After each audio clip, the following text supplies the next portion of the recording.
you were one of the few women who broke the mold in corporate America. So how did you fight against unconscious bias? Let me tell you how I overcame it, Manjula. First of all, I was going to make the comment whether they rolled their eyes or talked over me. I don't care, because I had a comment to make. The company came before me, and I felt I'd read all the material, therefore I wanted to make the comment.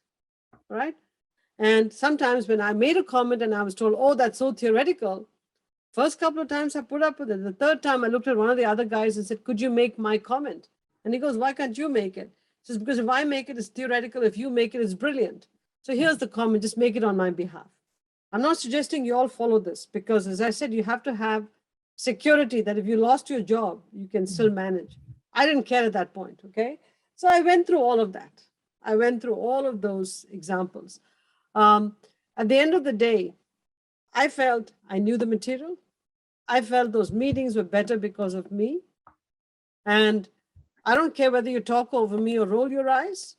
Don't forget, as a group, you guys are better because of me. Over time. It didn't happen immediately, over time. But here is the downside. It meant that I spent hours reading, hours assimilating all the material, hours connecting seemingly unconnected materials to create shapes. My point is, why did I have to do so much? And then going back to the question Hema asked earlier, that's how I'm wired. Yeah. Okay. And then later on, when I became CEO, of somebody else tried to interrupt any diverse person, I said, stop, guys, don't do it. But, you know, I'm not discriminating against one group or the other. Anybody who interrupted somebody, I'd say, let's just stop and let them finish.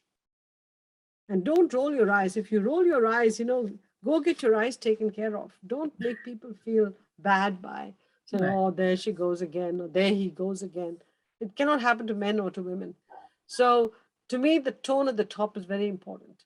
If this leader sees unconscious bias and doesn't say anything about it, then the company has failed.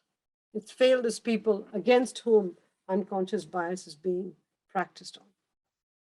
Right. So the tone at the top, and you know, the tone at the top is important in that when you see it, stop it right there. Don't say, I'll talk to this person later on, because the rest of the group doesn't know that you're going to talk to them later on. You have to nip it in the bud right there.